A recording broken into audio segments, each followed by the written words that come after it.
Muy buenos días a todos. Desde la Asociación Amigos del Museo Provincial Emilio Carafa de la ciudad de Córdoba, queremos agradecerles la participación en esta primera charla del ciclo de Historia del Arte del siglo XIX al siglo XX, el final de las certezas, dictado por la licenciada María Antonia de la Torre. Hoy hablará sobre impresionismo y simbolismo, la edad de la sospecha. También queremos agradecer por el apoyo que nos brindan a la Agencia Córdoba Cultura, en la persona de su presidente Nora Vedano, al personal del Museo Provincial Emilio Carafa y a su director Jorge Torres, y a la Comisión de Amigos del Museo por todo el trabajo realizado para estas charlas, especialmente hoy a María Eugenia Paradelo y Romina Castilleira. María Antonia de la Torre es licenciada en Pintura y en Lengua y Literatura Francesa. Se ha desempeñado como docente universitaria en la Universidad Nacional de Córdoba durante más de 30 años. Desde 2009 integra el grupo ART3, dedicado a la producción artística y a la difusión de la historia del arte y la crítica a través de cursos anuales y actividades varias. El grupo ART3, con una trayectoria de más de 10 años y conformado por Ivonne Dentesano, Daniela Córdoba y Antonia de la Torre, enfoca su actividad docente en la comprensión del arte contemporáneo a la luz de su legado histórico. Este grupo ha dictado cursos en galerías de arte de nuestra ciudad, en Espacio Colón, en el Centro de Arte Contemporáneo, en el Museo Evita Palacio Ferreira y en ámbitos privados. Ha realizado numerosas exposiciones individuales y colectivas en nuestro medio. Ha desarrollado actividades de curaduría, cuenta con varias publicaciones especializadas y actualmente es vicepresidente de la Comisión Directiva de la Asociación Amigos del Museo Emilio Carafa. Vive y trabaja en la ciudad de Córdoba. Muchísimas gracias, Antonia, por compartir con nosotros tus conocimientos hoy.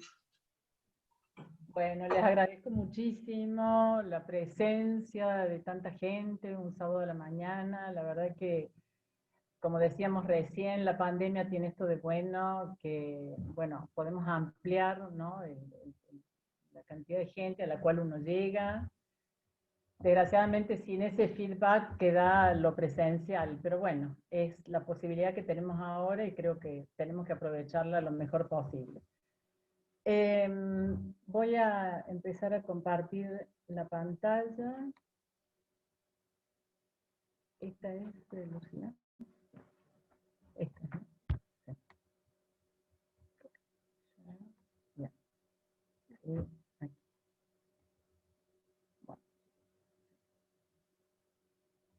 Ahí está. Bueno, ¿ven bien todos? Espero que sí. A la hora de pensar en el título de esta charla, bueno, tenía así un montón de ideas, pero me quedé con esta, el final de las certezas, porque me parece que es un título que resume aquello que pasa entre el final del siglo XIX, digamos aproximadamente en 1870, y el comienzo, también aproximadamente, el comienzo de la Primera Guerra Mundial.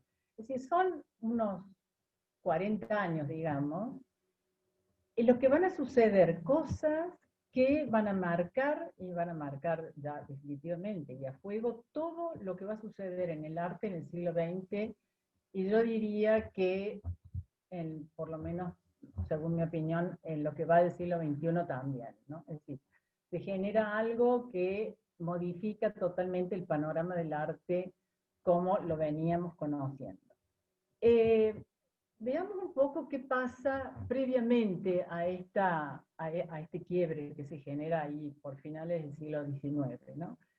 Si consideramos que lo que se llama el arte de la Edad Moderna, digamos, comienza con el Renacimiento, tenemos aproximadamente unos 500 años de historia del arte, a lo largo de los cuales son muchas las cosas que se adquieren, ¿no? En primer lugar, tal vez esta conquista difícil, lenta, pero que termina siendo muy exitosa, ¿no?, de la mímesis, ¿eh? Si comparamos una obra de Mantegna, que ya algo maravilloso en cuanto a la representación, ¿no? Por ese escorzo, etc.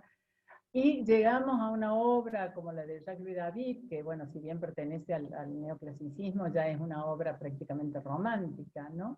Es decir, vemos que los artistas, a lo largo de estos 500 años, logran dominar la técnica de manera a poder reproducir de manera casi fotográfica el tema de representación, digamos, la realidad, entre comillas, ¿no?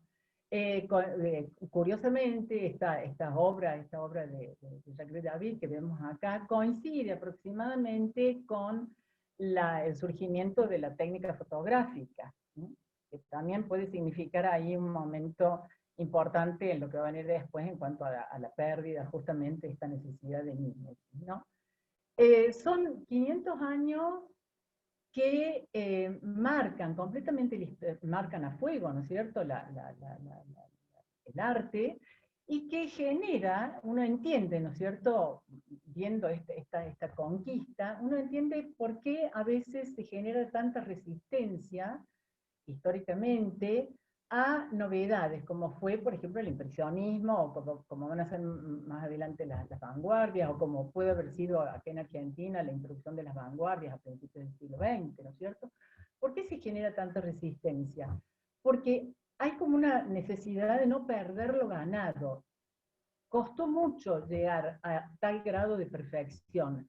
Entonces, uno entiende que se genera esta necesidad de preservar lo ganado, ¿no? Las tres charlas estas las vamos a organizar de esta manera. Hoy me voy a ocupar del impresionismo, el simbolismo, y voy a explicar por qué se le llama o por qué se lo relaciona a este concepto de la filosofía que se llama la edad de la sospecha. En el próximo encuentro vamos a hablar del postimpresionismo y de los aportes que significa en cuanto a los nuevos lenguajes. Y en la última, ya como conclusión, vamos a considerar por qué las vanguardias generan una verdadera revolución artística. Y en particular nos vamos a detener en Duchamp, en el cual, digamos, se centra prácticamente todo, ¿no? Estos serían los tres pasos. Ahora, entonces, vamos a comenzar con el primero, que sería la edad de la sospecha. Antes de meterme ya directamente en el tema de la charla de hoy, que sería lo del impresionismo, necesariamente me veo obligada a hablar del contexto histórico. Pero un momentito, una interrupción técnica. Lucía, ¿podemos sacar esto? ¿Me molesta? ¿Se puede sacar que no se vea esto? Perfecto. Bien, es que me tapaba la diapositiva las fotos de la gente. Entonces, bueno, veamos un poco qué pasa en el contexto histórico. Una época convulsionada, pongo ahí, ¿no es cierto?, como título. Y efectivamente, si nos centramos, convulsionada en toda Europa, pero nos vamos a centrar un poco en Francia, que es donde va a suceder este movimiento del impresionismo. En Francia, en 1870, bueno, los franceses tienen que soportar la terrible humillación que supone la derrota de la guerra franco-prusiana, ¿no es cierto? Para el orgullo francés fue un golpe terrible, ¿no? Haber perdido esa guerra significó, digamos, una revolución en la seguridad que la gente tenía de su país, sus instituciones. De hecho, a raíz de esta derrota, de este fracaso, se va a generar, en cierta manera, la Comuna de París, en 1871, que fue una revuelta que duró casi un mes, yo creo, aproximadamente, que fue, digamos, una revolución popular tremenda, muy violenta, muy sangrienta, que trajo también mucha inquietud a los espíritus, porque de golpe se vio de manera muy violenta que las instituciones eran frágiles y que podían de golpe desaparecer. De hecho, el imperio, el segundo imperio de Napoleón Bonaparte, cae en ese momento y comienza la Tercera República. Pero siempre con esta sensación de fragilidad de las instituciones y de que en cualquier momento el caos podía desatarse, ¿no? Vamos a ver cómo esto también trae influencias en el arte, ¿no es cierto? Esta sensación de inestabilidad, de que todo puede de golpe desmoronarse, ¿no?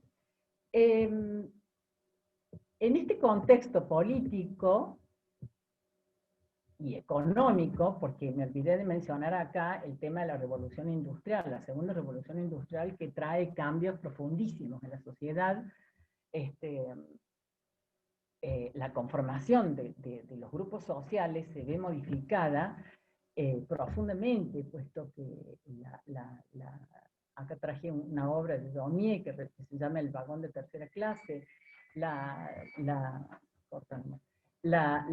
digamos, la presencia del proletario con condiciones de vida durísimas generadas por este desarrollo, ¿no?, de las industrias y del trabajo, sobre todo en las ciudades, trae una gran crisis en la situación social de las clases proletarias, el trabajo infantil, el trabajo de la mujer en condiciones terribles, hacinamiento, problemas, bueno, muy graves, ¿no? Por otro lado de la sociedad, esto que refiero no solamente concierne a Francia, ¿no? Este cambio social es un poco general en Europa, por lo menos en ese momento, ¿no? Paralelamente a la clase proletaria está la burguesía. Ya no se habla más de aristocracia, porque en cierta manera, al terminar, digamos, al comenzar ya la Tercera República, esta alta aristocracia que pertenecía con una nobleza a veces nueva, a veces de la antigua y a otras de las nuevas, ¿no? Nombrada por las dos dinastías de Napoleón, ¿no? Esta aristocracia se ve subsumida por la alta burguesía. Es decir, la clase de los burgueses de golpe se convierte en una clase social terriblemente compleja. No se puede ya hablar de la burguesía como se hablaba en el antiguo régimen, donde era una clase socialmente mucho más fácil de determinar. Actualmente es una clase muy compleja en la cual hay una alta burguesía, y aquí traigo una foto aquí abajo, una reproducción de una obra, donde se muestra una sociedad, por lo pronto, de altísimo poder económico, y en estos grupos sociales se van a gestar grandes dinastías económicas, como por ejemplo los Rothschild o Lafayette, ¿no? Y que imitan las formas de vida de la alta aristocracia. De este sector social va a depender todo lo que se conoce como el arte oficial de la época. Y ahí traje una obra de Cabanel, que se llama El nacimiento de Venus, para mostrarles un poquito el tipo de arte que tenía la aprobación de esta alta sociedad. Era un arte técnicamente perfecto, de un acabado impecable, por lo general con temas mitológicos o históricos, siempre veladamente una alta carga de erotismo en las obras, pero sumamente remilgado, una pintura sumamente recargada, demasiado cuidada, prácticamente sin personalidad, ¿no? Y estos son lo que se llaman los pintores pompiers, o sea, los pintores como una deformación y al mismo tiempo un juego de palabras, digamos, de lo que sería la idea de pomposos, ¿no? Pintores pomposos, pero que son vacuos, que no tienen carga de significación. Pero era el arte que se compraba en la época, que recibía los premios, que estaba en todos los museos, era el arte oficial. Vuelvo a la clase de los burgueses. Dentro del sector de la burguesía había una burguesía que le podemos llamar la burguesía media, ¿no es cierto?, conformada por comerciantes comerciantes, profesiones liberales, funcionarios, que digamos no vivía con el lujo de la alta burguesía, pero digamos que tenía acceso a la cultura, ¿no? Y dentro de este grupo, en particular, se gesta el grupo de los artistas, que es importante ver que los artistas por primera vez, digamos, en la historia probablemente, conforman un grupo social cohesionado, se apoyan unos a otros, tienen cierto peso como grupo, ¿no? Y pertenecen a la clase media. Y es muy interesante ver cómo este grupo de artistas va a generar una especie de rechazo a otro sector de la burguesía. Es decir, va a surgir un conflicto en el interior mismo de la misma clase social. Los artistas van a rechazar, a veces muy violentamente, a el tipo de burguesía. Acá traje una representación que hace Daumier, y una ironía así, increíble, de lo que serían los burgueses filisteos, es decir, el burgués absolutamente materialista, que se niega o que desprecia inclusive el juego a la cultura, a los intelectuales, y que solamente se preocupa de la ganancia, ¿no? De la efectividad. Todo esto que estoy hablando de la sociedad lo remito a un contexto urbano, no estamos hablando de lo rural, ¿no? Y un contexto urbano muy, muy importante en la marca que imprime a la cultura, porque se generan modificaciones profundísimas, sobre todo en París, ¿no? Con la acción de Haussmann, que bueno, que abre estas avenidas, genera perspectivas, cambia totalmente el aspecto medieval que podía tener París en ese momento, y París adquiere ese aspecto que le conocemos, los que hemos podido tener la suerte de viajar, ¿no es cierto? Ese aspecto de una belleza armónica, proporcionada, muy elegante, digamos, una ciudad, no hace falta que hable de lo que es París, maravillosa. Pero me interesa insistir mucho en el tema de los ciudadanos, y me voy a detener más adelante sobre este tema, porque el impresionismo es en particular un arte ciudadano, esencialmente, ¿no? Esto de la ciudad también es importante en el sentido que genera un tipo de percepción de la realidad distinta. La ciudad tiene dinamismo, la ciudad tiene cierto nerviosismo, es cambiante, y esto va a ser muy importante en la percepción que van a tener los impresionistas de su entorno. Y me voy a detener un poquito también en esto, y con esto les voy a entrar en el tema de la edad de la sospecha, porque no se puede separar, ¿no es cierto?, este contexto social del pensamiento de la época, cómo estaba conformado la manera en que los intelectuales, filósofos, médicos, políticos, literatos, veían la realidad. Y cómo, digamos, le daban una forma literaria, una forma escrita, que es importante porque, digamos, ahí se materializa, ¿no es cierto?, este pensamiento que estaba difuso en los grupos sociales de los que hablé recién. Y esta edad de la sospecha remite también a lo que decía al principio en cuanto a la historia, ¿no? Durante tantos siglos de conformación del sujeto moderno a partir del Renacimiento, el hombre venía adquiriendo un concepto de sí mismo, si se quiere, como muy, muy orgulloso de sí mismo, ¿no? El hombre consideraba que por medio de su razón iba a poder develar los secretos de la naturaleza e inclusive iba a poder llegar a proporcionar felicidad a toda la población. Esto es un pensamiento absolutamente utópico, ¿no?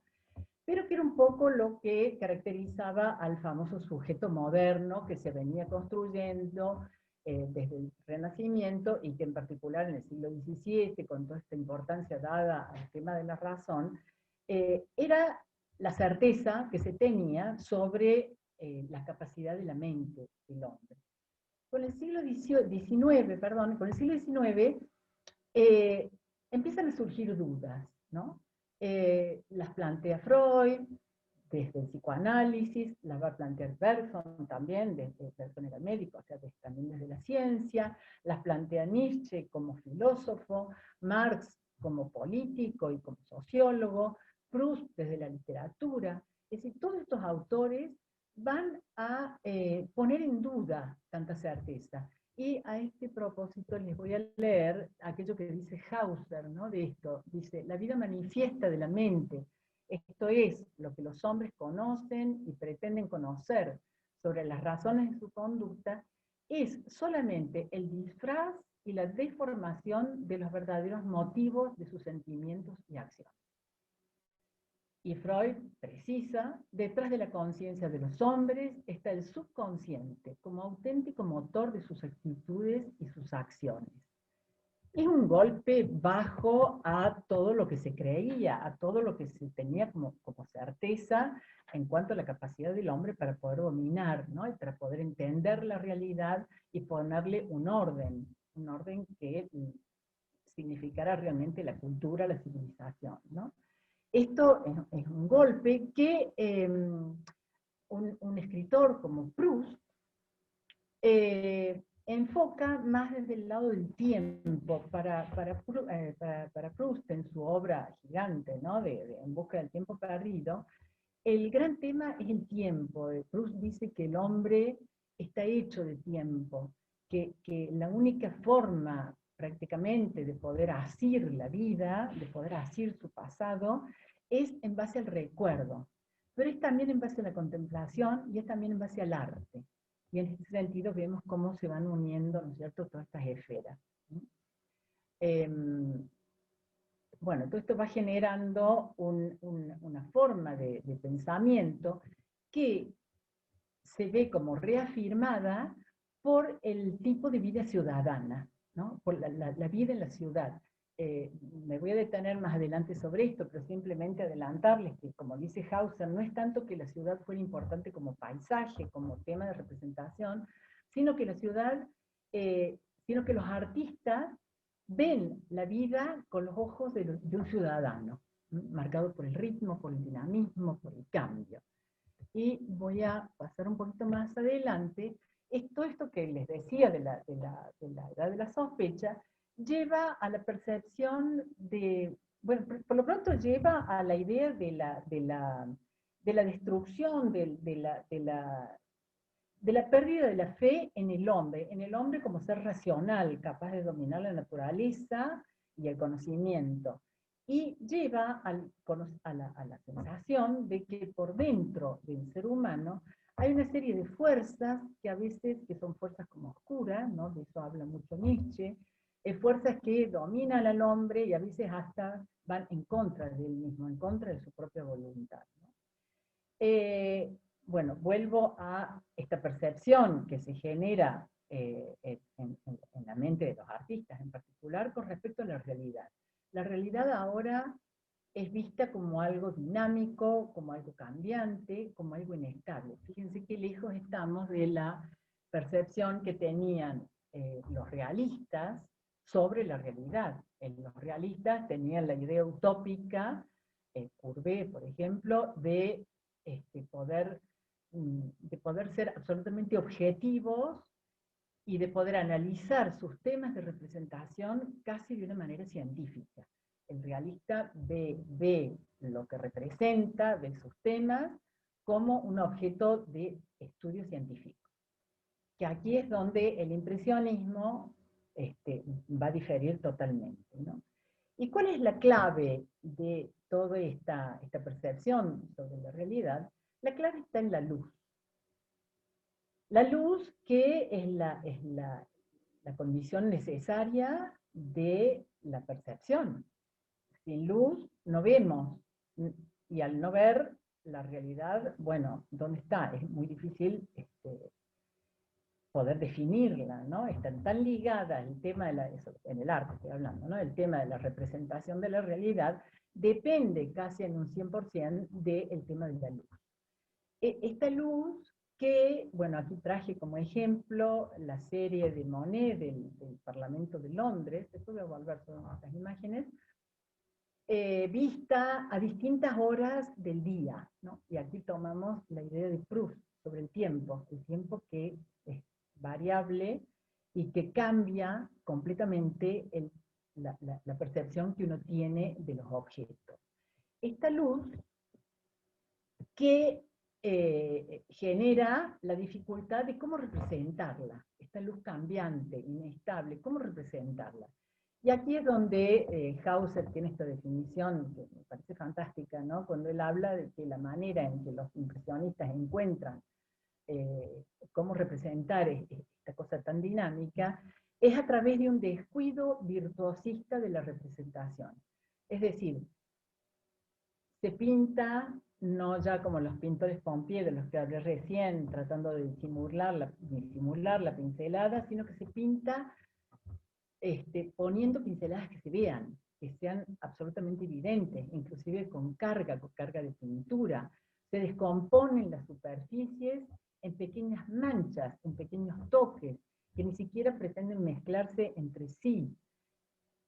Si bien no se pierde de vista la necesidad de representar la perspectiva sigue presente, pero ya no va a depender de un sistema de representación tan matemático como lo fue en el Renacimiento.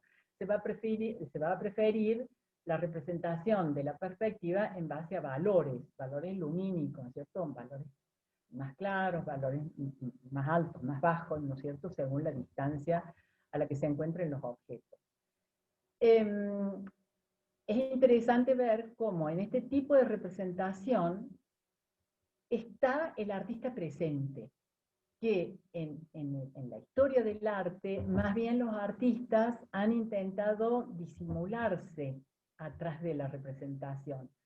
Tratar de que no se vea la pincelada, que no se note el artificio técnico, que no se note el sistema matemático de la perspectiva, digamos que todo esto se disimule en un acabado donde el artista casi no está presente. Con el impresionismo, el artista está presente en su obra, se deja ver, deja su huella, deja el rastro de su mano. Es un cambio muy grande en el sistema de representación, ¿no? Este artista que se deja ver, que está presente, y está presente en una actitud contemplativa, ¿no? El artista tiene que observar la realidad para tratar de mostrar sus modificaciones, mostrar sus transformaciones, mostrar sus cambios, pero siempre en una actitud de contemplación en la que sus estados de ánimo pasan a ser fundamentales. Acá hay una representación, si se quiere, objetiva, de algo que es totalmente subjetivo, es una realidad pasada a través de un sujeto. En este sentido, digamos, el impresionismo es un romanticismo, ¿cierto? Esta actitud de contemplación va a ser considerada por la crítica como una actitud estética extrema, ¿no? Una actitud de no compromiso. Y esto es importante cuando hablemos un poco al final de la autonomía del arte, pero vayamos reteniendo esto, que el artista en el fondo no se compromete con la realidad, sino que se encierra en sí mismo y lo real como que deja de interesarle en pos de su propia manera de representación, en pos de su propia visión de las cosas, ¿no? Bueno, en este caso la playa de Trujillo. No voy a entrar todavía en las partes técnicas porque lo voy a dejar para ahora enseguida, ¿no? cuando sigamos analizando. Pero retengamos esto de la actitud contemplativa del impresionismo.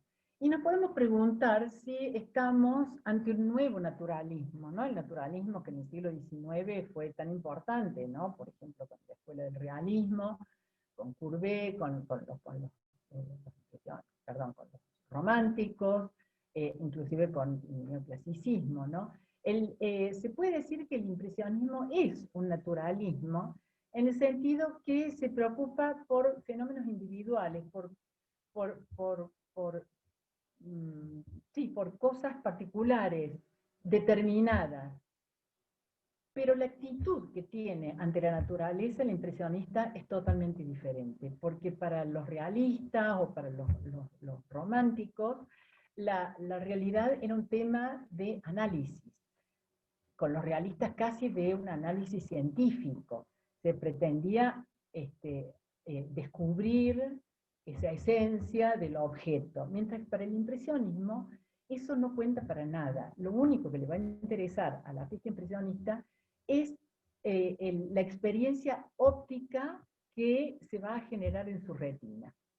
Eso es fundamental y hace que prácticamente no podamos hablar de naturalismo frente al impresionismo, porque, digamos, toman a la naturaleza no en sí, sino a través del artista que ve, y de la intención de generar en el espectador un poco la misma respuesta, ¿no? Es decir, estamos ante lo que vamos a ver enseguida, que se llama la pura visualidad, ¿no? Y acá traje esta obra que está en Washington, bueno, donde se puede ver perfectamente la preocupación de los impresionistas por la atmósfera, por el aire que circunda los objetos y lo modifica, el aire y la luz, perfecto, por supuesto, ¿no?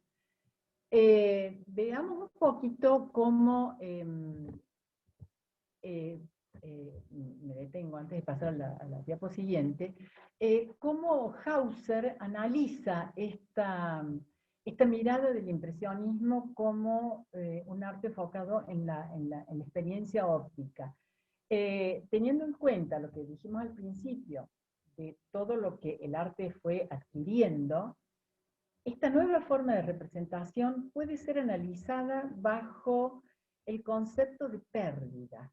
Vamos a ver qué se va perdiendo. Y en primer lugar, perdiendo o reduciendo, no necesariamente es una idea de pérdida, sino más bien de reducción, ¿no? Dice Hauser que la primera reducción que se produce es la de los elementos de la representación a su pura visualidad. ¿Qué quiere decir Hauser con esto?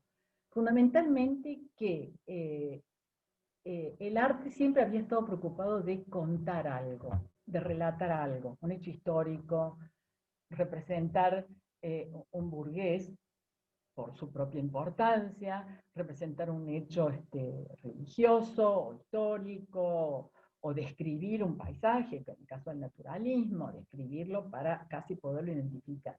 Con el impresionismo, este relato desaparece y cuenta nada más lo visible reducido a términos de color, de tono, de valor, digamos, hay efectos de luces. Esto es lo que Hauser llama la pura visualidad, ¿no? Veamos otro ejemplo. Con esta obra célebre, que es la que da el término, que le da su nombre al impresionismo, ¿no? Impresión sol naciente.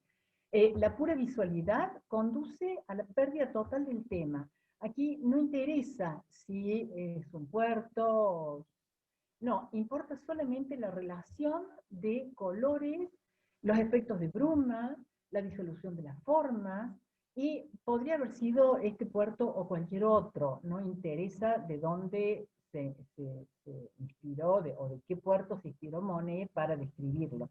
Interesa solamente ese efecto que él saca del espectáculo real que ve de la naturaleza, ¿no? Esos efectos.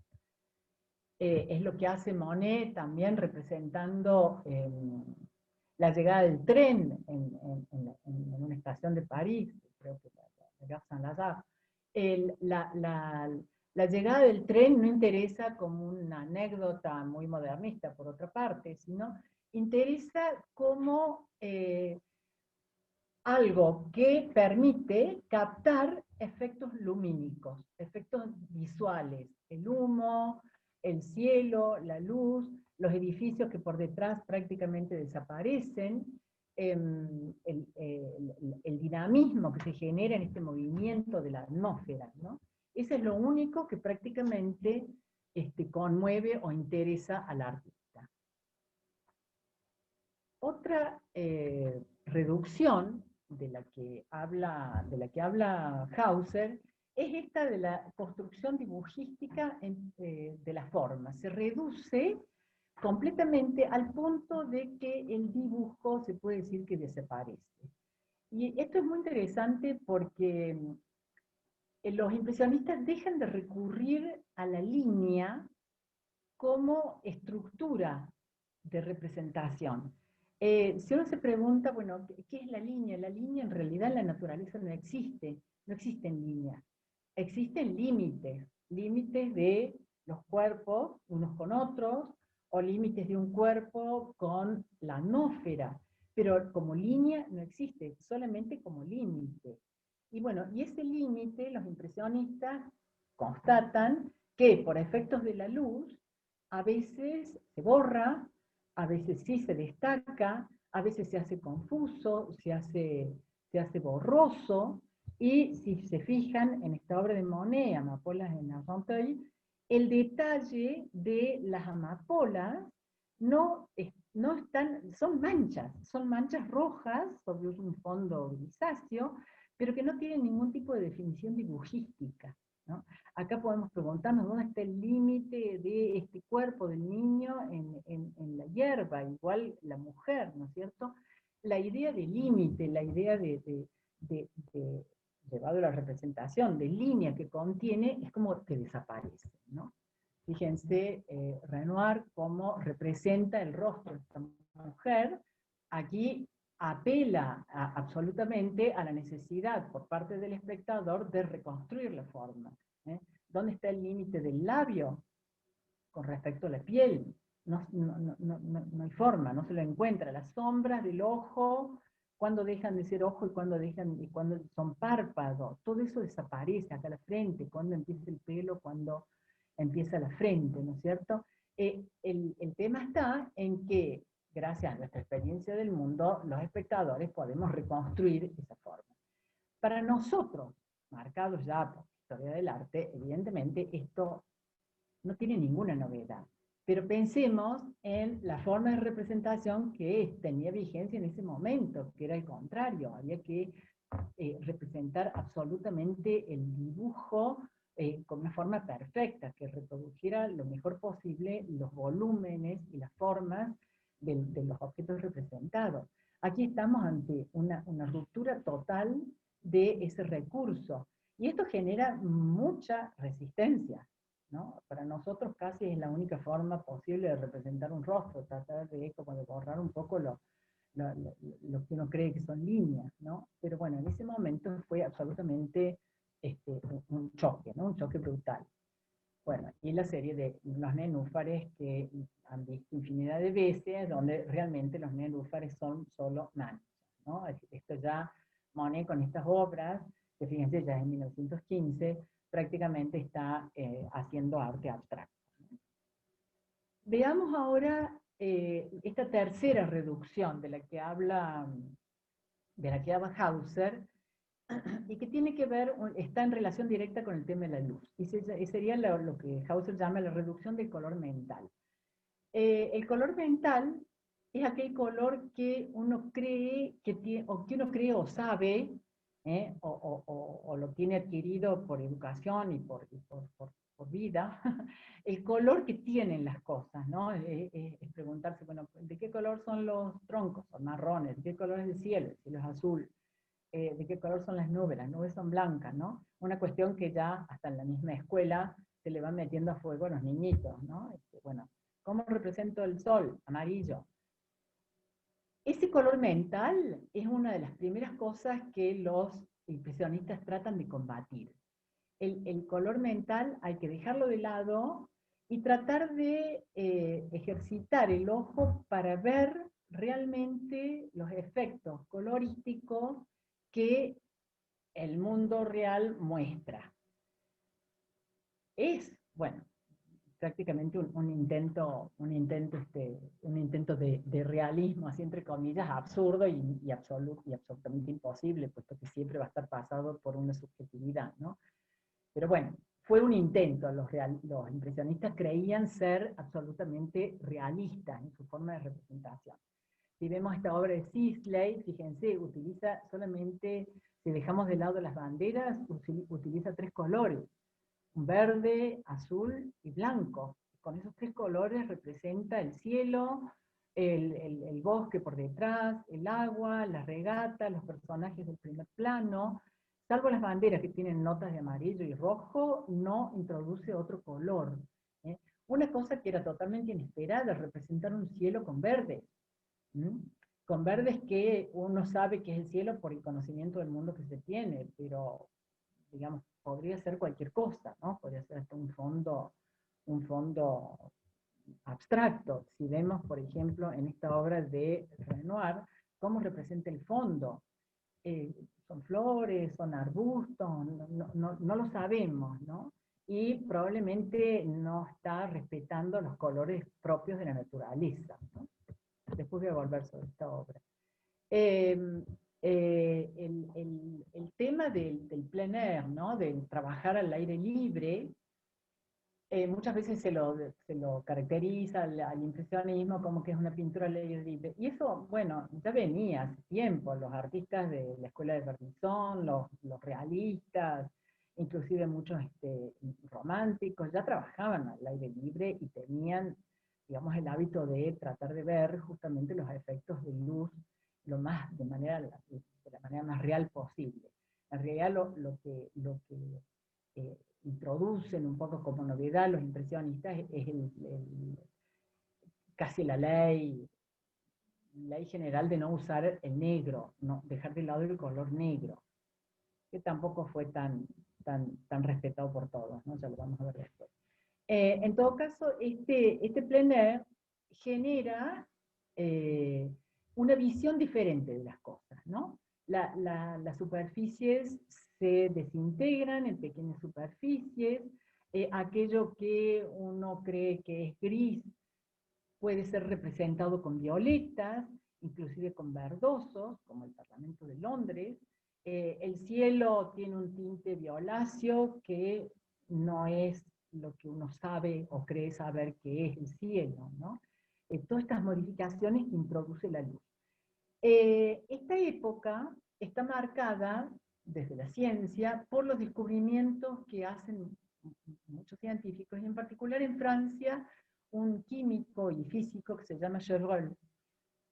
Él hace investigaciones muy interesantes, trabajaba él era químico en la fábrica de los gobelinos, y ahí él constata que los colores puestos unos al lado de otros generan influencias entre sí, ¿eh? Y bueno, de ahí sale la famosa ley de los contrastes simultáneos, ¿no?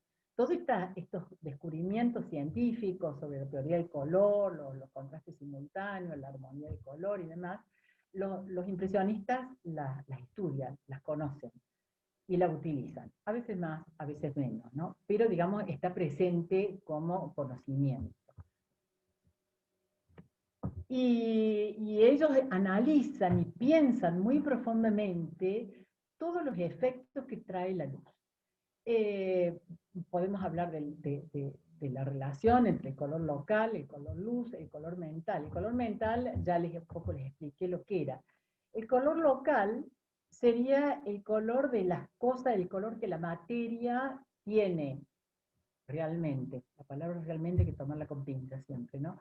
Porque en realidad las cosas no es que tengan color, las cosas no tienen color en sí, las cosas son materia que absorbe o refleja radiaciones de luz. Y en la medida en que, bueno, hay un ejemplo que es lo más fácil para entenderlo, un cuerpo que uno ve rojo, en realidad es un cuerpo cuya materia absorbe el verde, absorbe el azul, absorbe el amarillo y devuelve el rojo. Entonces el ojo del espectador recibe eso que nosotros llamamos rojo. O sea, es un fenómeno físico, es estudiado por los físicos y los ópticos profundísimamente.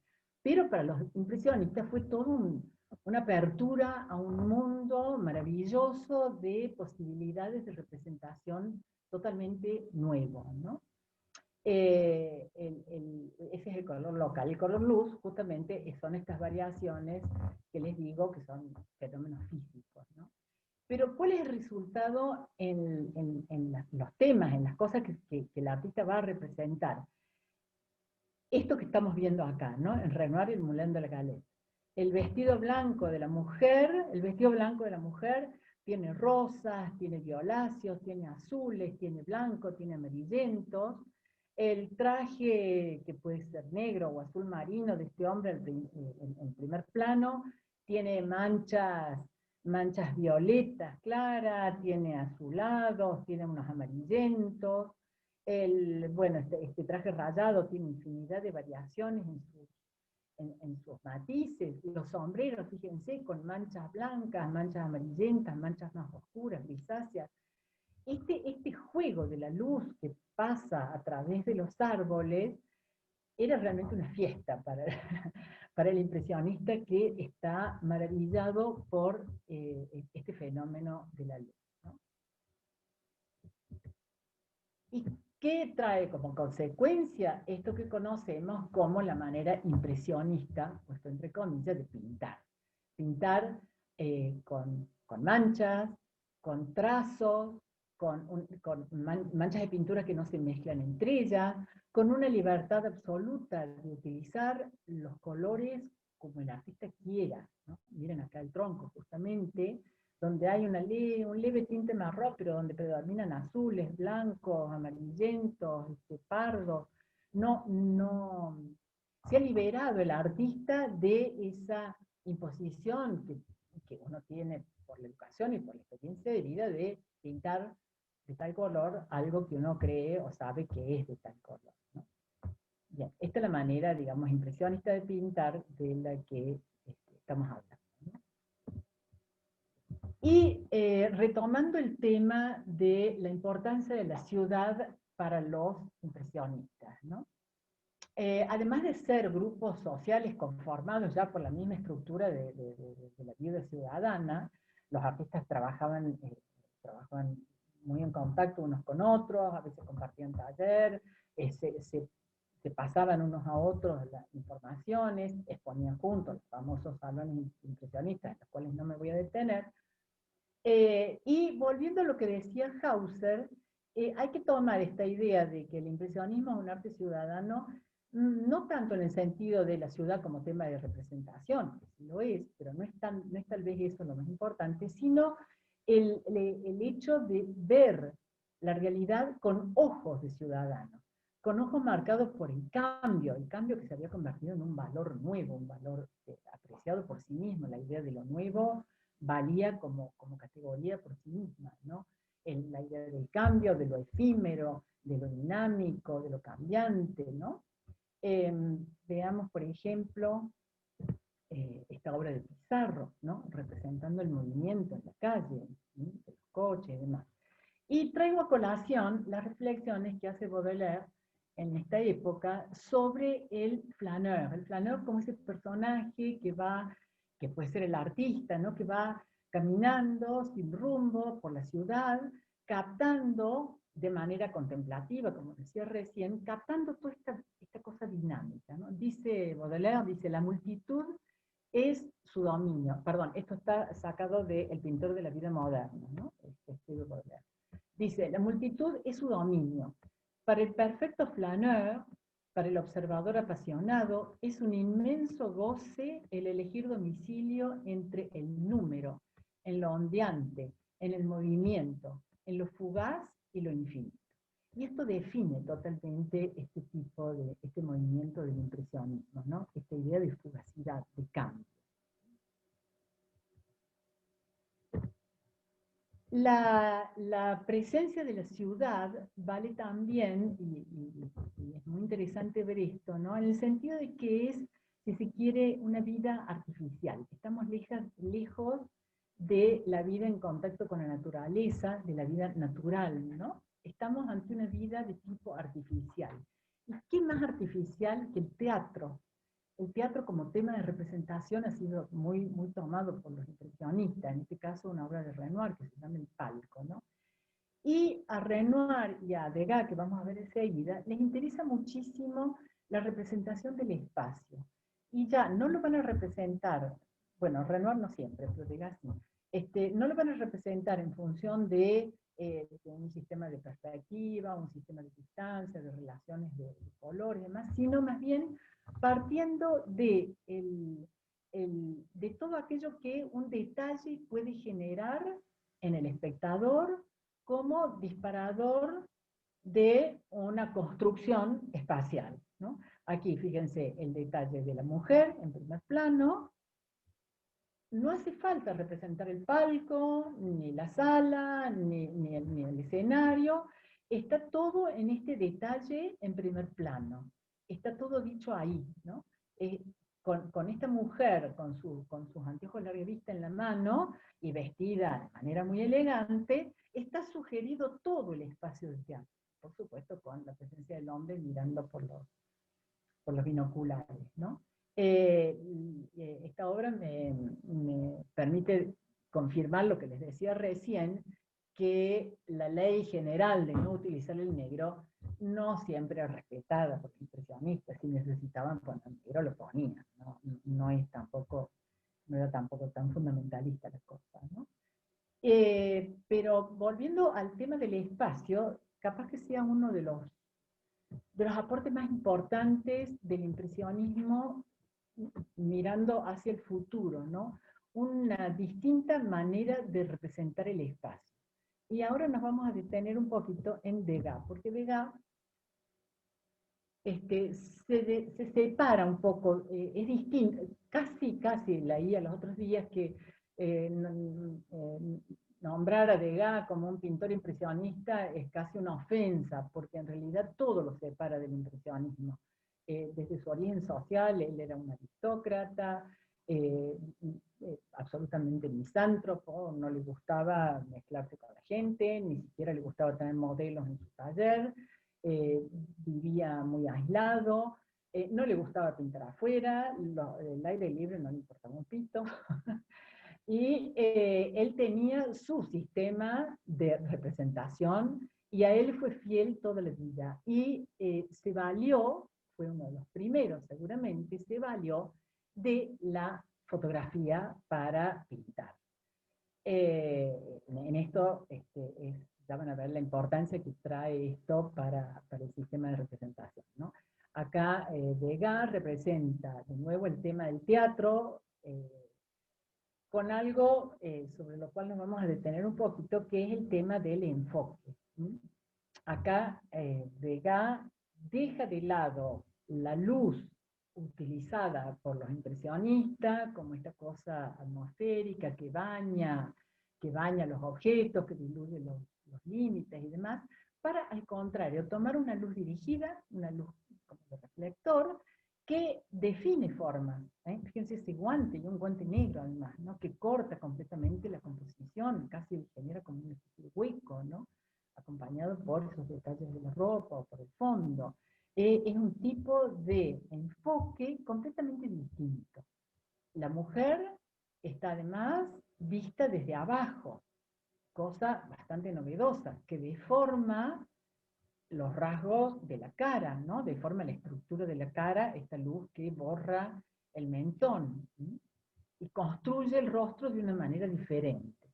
Vamos a ir viendo cómo Degas introduce este tema del espacio que un sociólogo del arte, Frank Castell, estudia con muchísima profundidad, ¿no? De manera fantástica. Degas, pero primero quiero hablar un poquito de la concepción del espacio. Desde el Renacimiento, la representación del espacio partía de la idea de que el marco de la obra, o los límites de los bastidores, constituyen una especie de ventana, y que esa ventana representa el límite de un gran cubo dentro del cual las cosas se organizan en función de un único punto de vista. Esta ha sido prácticamente la norma en casi toda la historia del arte, ¿no? Por supuesto que ha habido grandes artistas, estoy pensando en Velázquez, que buscaban la forma de irse de esto, ¿no? Y de romper con esta idea. Pero en general, la representación del espacio se partía en base a la presencia de un cubo virtual, dentro del cual todas las líneas de los objetos convergían a un único punto de vista. Un punto de vista que corresponde a la mirada del espectador. Degas deja de lado completamente esto. Y para él, por lo pronto, modifica el tema del punto de vista. Toma algo que en Oriente era muy frecuente, que es el tipo de perspectiva caballera, o sea, el objeto visto desde arriba, como una vista de pájaro, ¿no? Esto se llama la perspectiva caballera, ¿no? Él toma puntos de vista inesperados, a veces desde arriba, a veces desde abajo, y utiliza el marco de la obra, el borde del bastidor, o el marco del marco que se pone alrededor de una obra, lo utiliza casi como un encuadre fotográfico.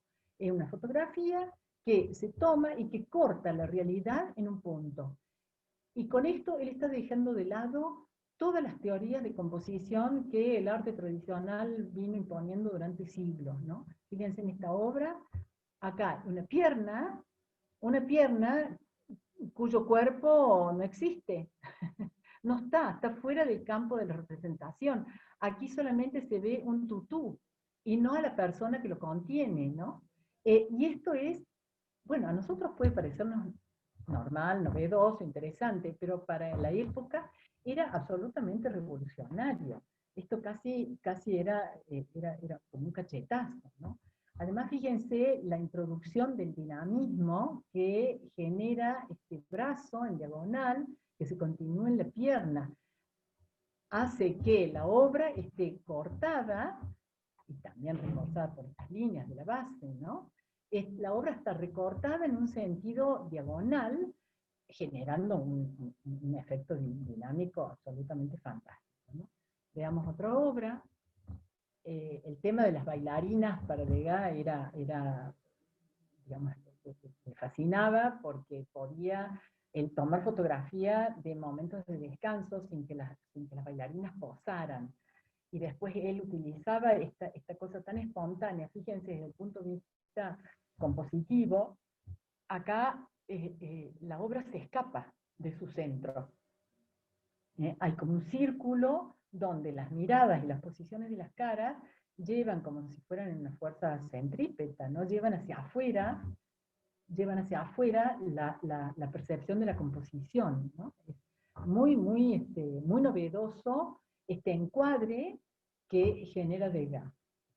La modificación en la representación del espacio a partir de Degas entra en otra historia, ¿no? Que, bueno, ya lo vamos viendo más adelante con los postimpresionistas y con las vanguardias. Pero ya aquí se genera el quiebre en cuanto a la concepción del espacio.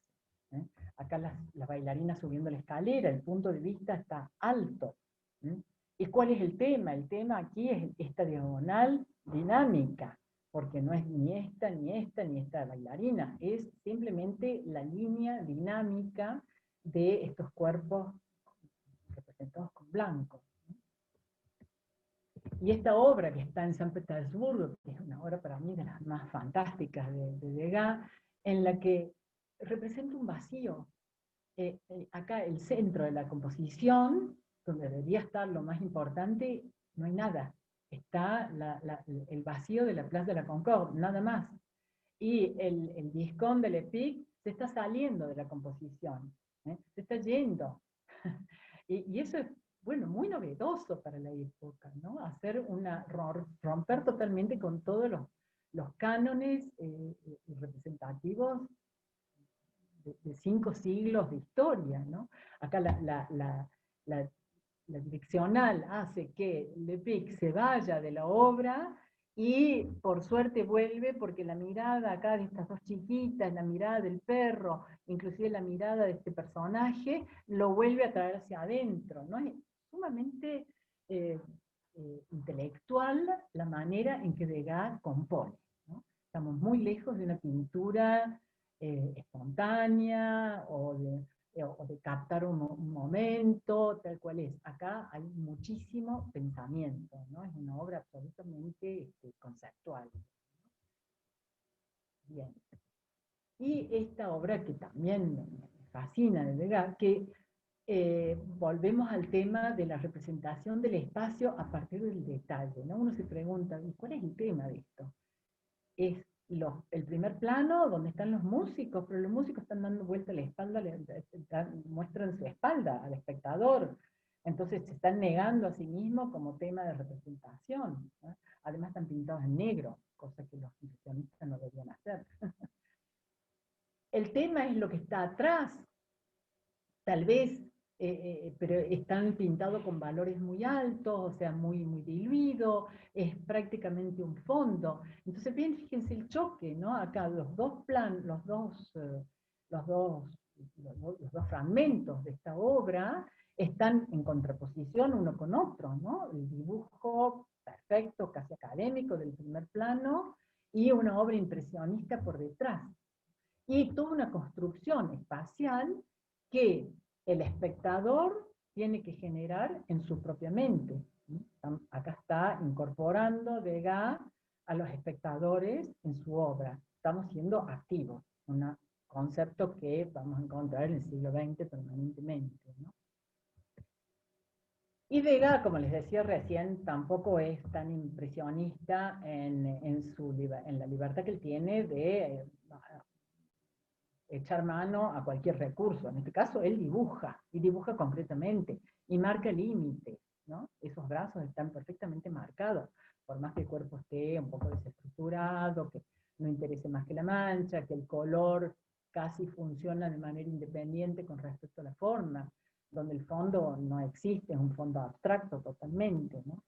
Pero pero bueno, una obra que tampoco podemos separarla totalmente del impresionismo en cuanto a que es una obra novedosa por el uso de la luz, el uso del color, la libertad que supone, ¿no? Creo que con esta obra, sí, efectivamente, termino de hablar del impresionismo y voy a dedicarle unos minutos, no mucho, a las corrientes simbolistas. Eh, no puedo obviarlo a estos movimientos simbolistas porque en el fondo también representan esa mentalidad de la cual hablé al principio, esto de la sospecha, ¿no? De la pérdida de la seguridad del sujeto moderno y demás. Los pintores simbolistas no constituyen una escuela en sí misma, son muchas corrientes simbolistas que se dan de manera coetánea con el impresionismo y se dan en diversas partes. El impresionismo empieza siendo francés, después termina siendo internacional, ¿no? Pero los movimientos simbolistas se dan en distintas partes de Europa.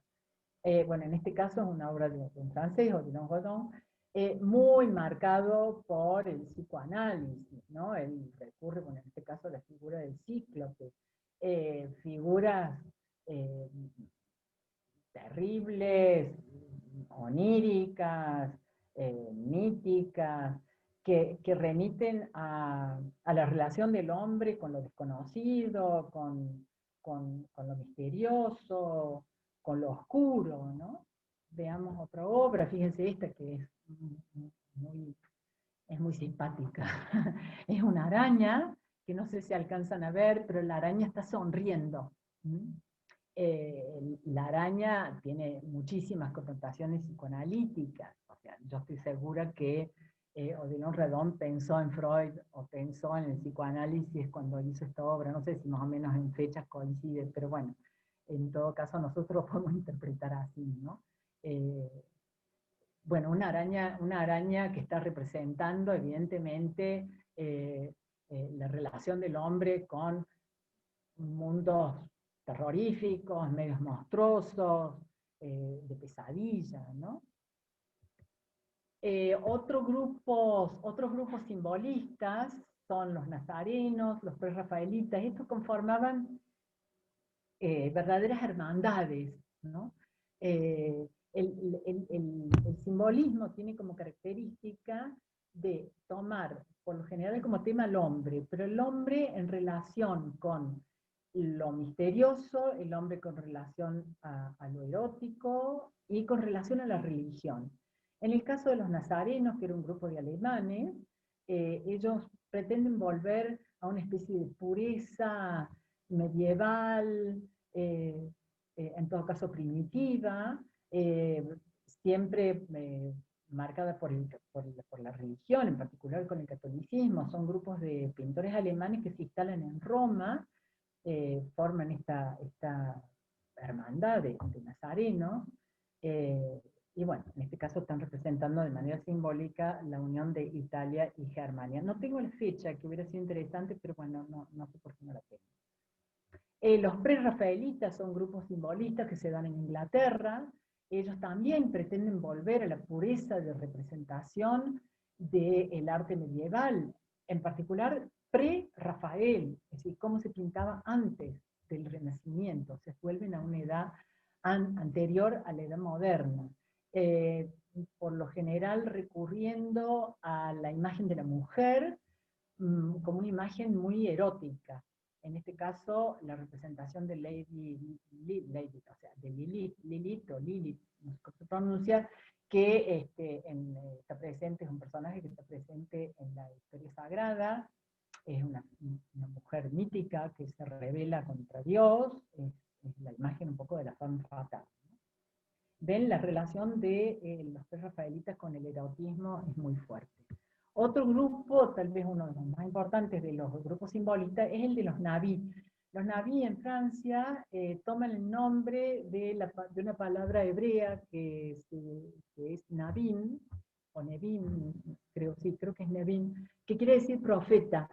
Ellos mismos se autodenominan el grupo de los profetas, inclusive, es un poco irónico, se reunían en el templo.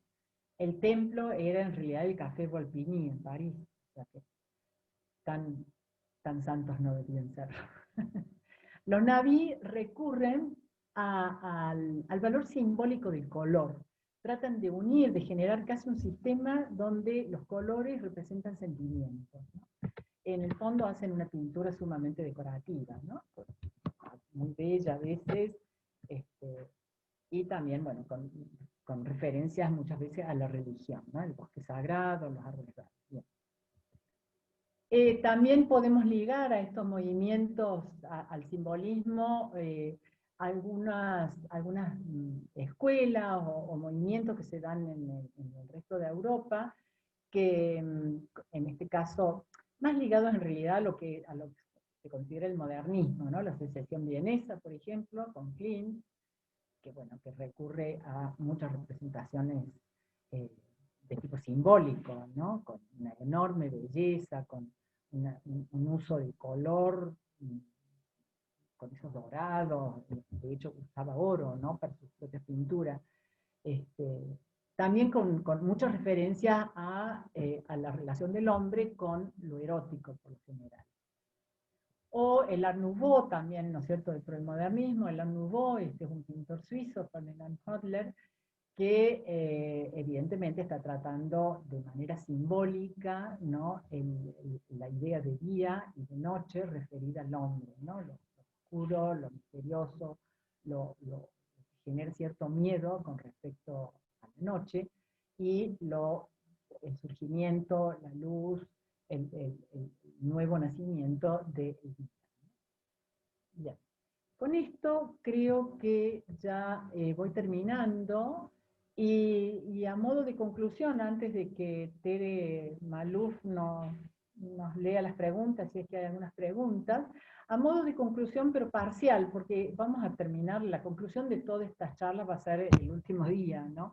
Pero a modo de conclusión parcial, decirles que durante digamos, el desarrollo del impresionismo como movimiento, se habla de que el arte adquiere su mayor momento de autonomía. Es el momento en que el arte solamente se preocupa por problemas del arte mismo, donde se deja de lado todo tipo de dependencia del arte con respecto a la sociedad, al poder, a la religión, a la política. El arte solamente habla, depende y se ocupa y se preocupa de sí mismo y de sus propios problemas técnicos, ¿no? Entonces, en la próxima charla vamos a dar continuación, en realidad, a todas estas preocupaciones, ocupándonos del aporte de 3 artistas, como Cézanne, Gauguin y Van Gogh, en cuanto a la generación de nuevos lenguajes. Y, a ver, voy a salir de la presentación, a ver si quieren hacer algunas preguntas, o no sé, Tere, si hay algo para preguntar.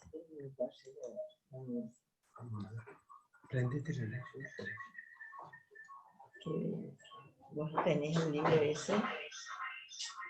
¿Cuál libro? Historia de la literatura y el arte. Harlan House se basó todo en eso. Entonces, cuando vengo lo próximo, se los traigo para que lo vean. Son 2 tomos así maravillosos. Tere, no sé si estás escuchándome, Tere.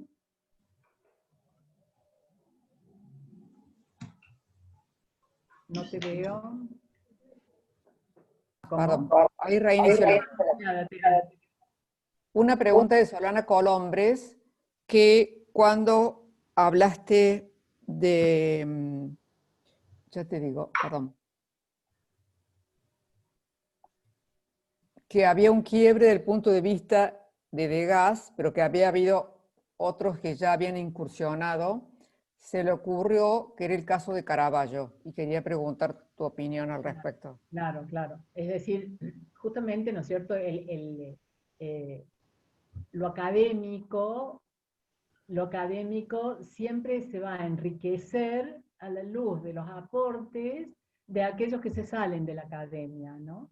Y justamente Caravaggio, está fantástico el aporte, pues Caravaggio es un artista que sale absolutamente y genera un quiebre dentro, o sea, con él se inicia en realidad el barroco, y genera un quiebre con respecto al tipo de representación manierista que se usaba en esa época, ¿no? Porque al trabajar con efectos de luz, él está rompiendo también el tipo de representación espacial que se venía usando desde el Renacimiento y el manierismo, ¿no? Es eso, totalmente, sí, sí, sí.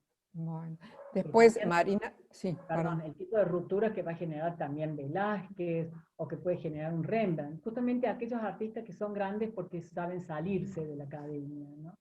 Bien, sí, perdón, otra pregunta. Sí, Marina Stivel y también Solana Colombres hacen una referencia a si lo de la araña tiene alguna relación o no con la obra de Louis Bourgeois.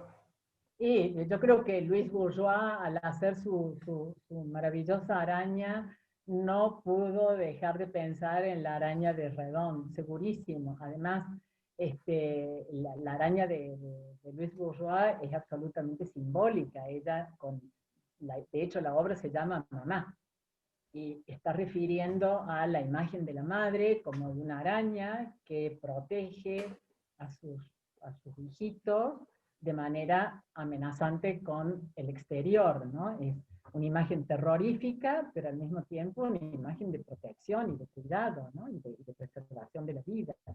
Seguramente, sí, no puedo dudar que Luis Bourgeois lo tuvo en mente, segurísimo. Sí, sí.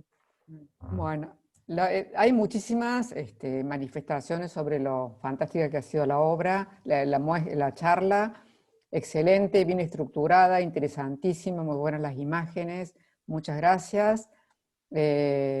Comprender detrás de una obra, que detrás de una obra hay mucho más que eso, muchas gracias. Bueno, muchas gracias a todos. Te quiero hacer una pregunta final porque tengo una duda. ¿El concepto de flaner aparece en ese momento? Sí, inclusive creo que es Baudelaire, bueno, no recuerdo exactamente la fecha, pero Baudelaire es inclusive un poquito anterior a los impresionistas, o sea, el movimiento literario del arte por el arte, ¿no? Del esteticismo, es levemente anterior. No te puedo decir exactamente la fecha, pero me parece que debe ser 1800, no sé, 60, habría que verificar por ahí, no sé si lo tengo acá, no, creo que no, tendría que volver al PowerPoint. Pero me parece que es un poquito anterior. Sí, sí, sí, sí. Está bien, pero sí, más o menos simultáneo, claro. Bueno. Es la idea que va a retomar, una idea muy rica que va a retomar Walter Benjamin en el siglo XX, ¿no es cierto?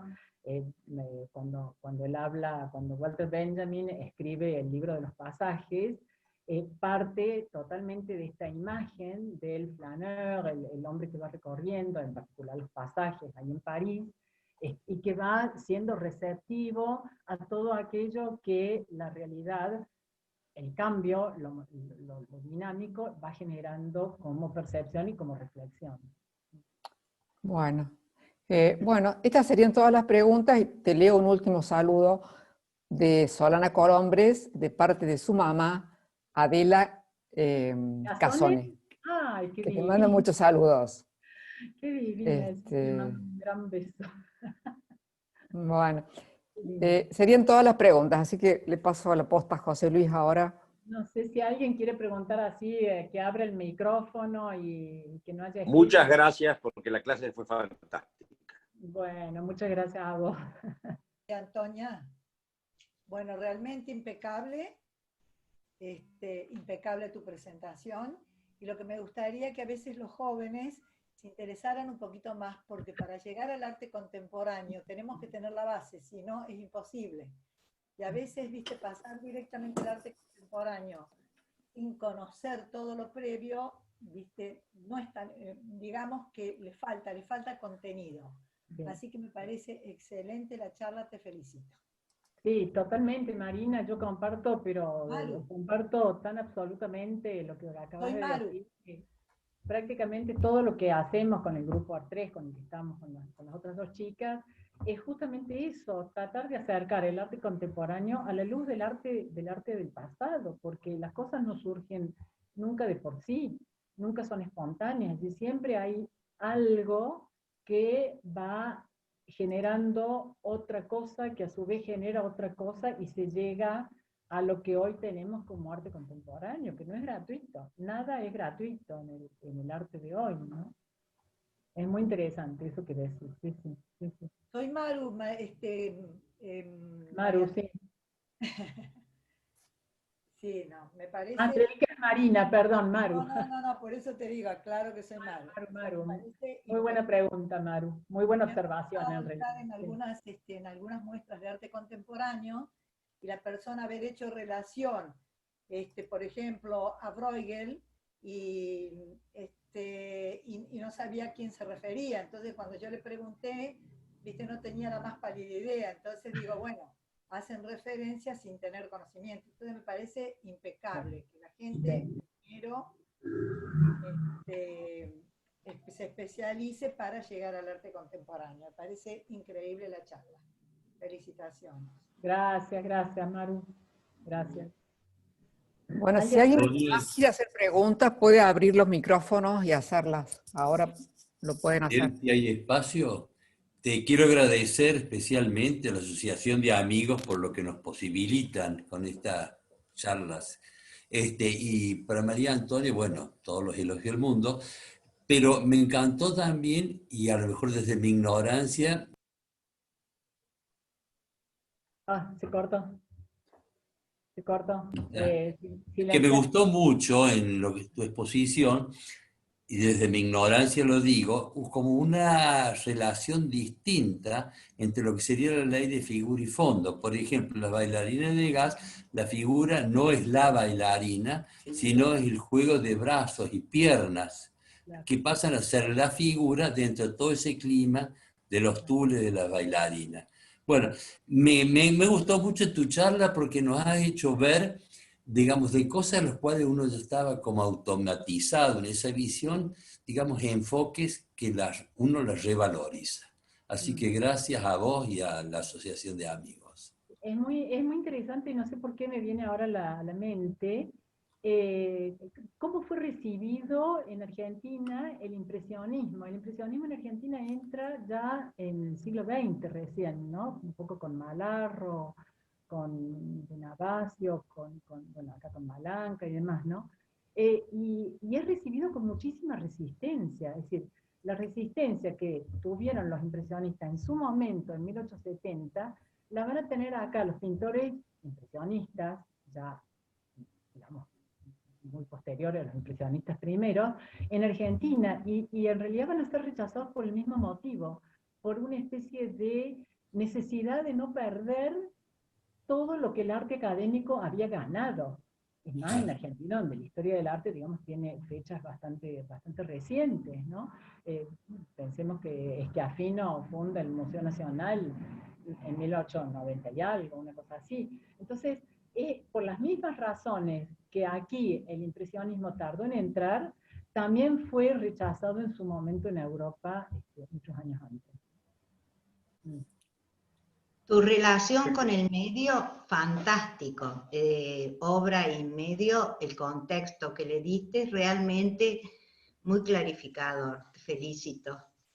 Y es que el arte no se puede desprender de su medio, es decir, el arte contemporáneo es el arte contemporáneo porque está representando a nuestra sociedad, no hay ninguna duda. El arte va de mano porque el arte es producto de los hombres, y los hombres están insertos en un contexto, entonces... Por supuesto. Aún digamos en la época del arte por el arte, del arte autónomo y demás, sin quererlo, sin saberlo, sin proponérselo, estaban hablando del momento, estaban hablando justamente de toda esa desazón del hombre frente a una serie de certezas que se van desmoronando, ¿no? Sí. Acá hay otra pregunta en el chat, no dice de quién, porque dice C para todos, acerca del simbolismo. ¿Qué libro puede ser interesante en relación a lo onírico? El simbolismo, supongo.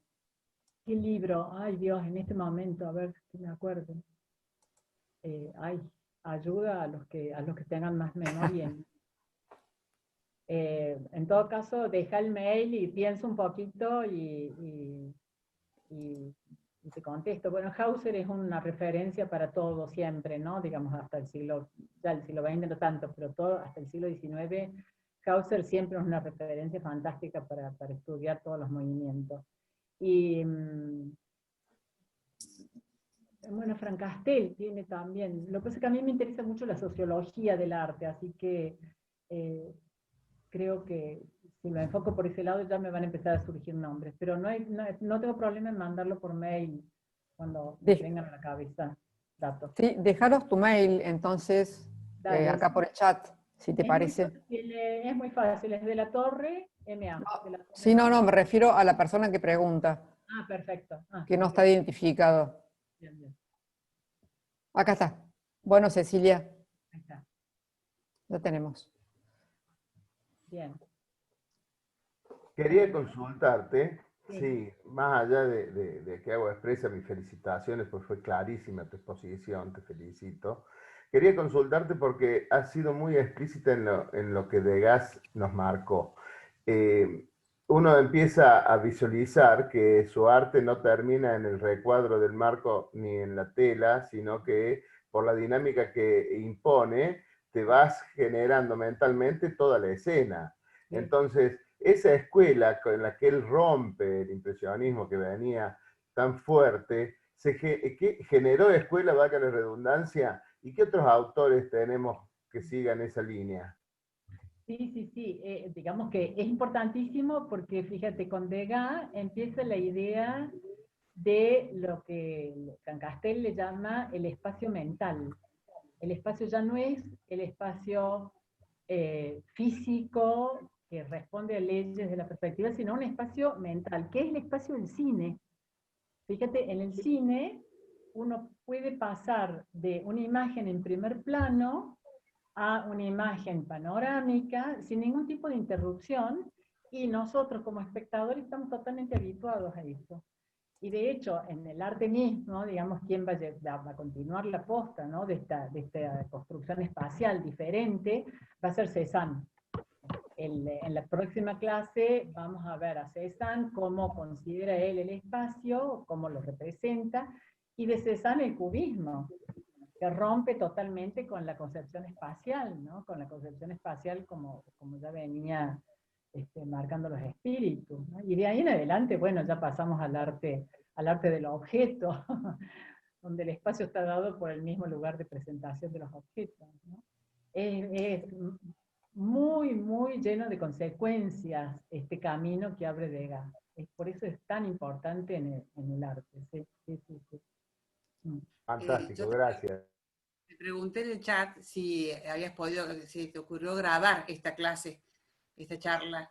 Yo no, pero creo que acá los técnicos sí la han grabado. Sí, paso la información. Todas las charlas van a quedar grabadas y cuando terminen los ciclos las vamos a subir a YouTube y les vamos a pasar el enlace para que las puedan volver a ver. Claro, porque está muy bueno. Eso es cuando terminen los ciclos. Perfecto. Gracias. De nada. ¿Alguien más? Bueno, y no tenemos más preguntas. Felicitaciones, María Antonia, la verdad que lindísima tu disertación, nos has dejado con muchas cosas para investigar y para ver, así que gracias. Les recuerdo que este ciclo de Historia del Arte continúa el sábado 24 de octubre y finaliza el sábado 7 de noviembre. Y el próximo sábado, ¿sí? No, termina el 21 de noviembre, es el 7 de noviembre y el 21. Ah, perdón, o sea, 7 de noviembre y 21 de noviembre. Ya, el 7 y el 21. Sí. Pero el 1 de noviembre, ¿no? No. 7 de noviembre no. Es cada 15 días, sí. Y el próximo sábado nos encontramos en la entrevista que Teresa Maluf realizará. Sábado 31. Pues tengo todo mal. Bueno, qué suerte. Repito todo para aclarar las cosas. Sábado 31 de octubre, Teresa Maluf entrevista a Analia Segal, que es una artista residente en Brooklyn. Y el 7 de noviembre y el 21 de noviembre continuamos con el ciclo de Historia del Arte de María Antonia de la Torre. En todo caso, José, ¿me dejas agregar una cosita? Si digamos, queda planteada alguna duda, alguna pregunta, cuando empecemos la próxima charla, podemos contestarla, porque todo esto es un solo desarrollo, o sea que si queda algo en el tintero, no importa, lo veremos después. Así que bueno, muchísimas gracias a todos por haberme acompañado, y bueno, y sin ustedes yo no existo, así que muchas gracias. Gracias, José y Antonia. Gracias. Gracias a todos. Muchas gracias, un beso grande. Excelente. Adiós. Muchas gracias. Felicitaciones. Felicitaciones. Adiós. Suerte. Muy bueno. El próximo les traigo